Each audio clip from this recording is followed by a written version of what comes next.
Al momento è fuori dall'IRSAP, l'Istituto regionale per le attività produttive, nato dalle ceneri delle ASI industriali. Alfonso Cicero non è più commissario straordinario dell'ente. A sollevarlo dalla carica una decisione del TAR di Palermo che ha accolto la domanda cautelare di sospensione e annullamento della sua nomina.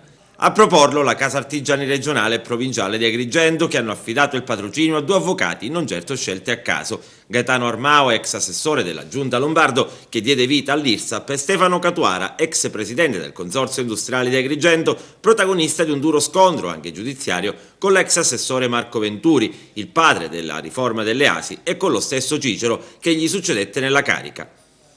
I giudici amministrativi non hanno applicato la sospensiva, ma hanno ritenuto che le richieste dei ricorrenti siano apprezzabili favorevolmente e tutelabili adeguatamente con la sollecita definizione del giudizio di merito, che sarà discusso poi a novembre. La guerra dell'IRSAP affonda le sue radici nell'era di Raffaele Lombardo e rappresentò uno dei punti di massima tensione interna alla giunta guidata dal leader autonomista. Una tensione che sfociò nelle dimissioni dell'allora assessore alle attività produttive Marco Venturi, espressione della Confindustria nissena, rimasta poi stabilmente al timone dell'assessorato nell'era di Rosario Crocetta, con la giovane funzionaria Linda Vanghieri. Sulla scelta del commissario straordinario dell'IRSAP si consumò uno strappo profondo in giunta. Venturi infatti avrebbe voluto proprio Cicero e si oppose alla nomina da parte di Lombardo di Luciana Giammanco, ricorrendo alla magistratura. Secondo la giunta Lombardo, Cicero non avrebbe avuto i requisiti per ricoprire il ruolo di commissario.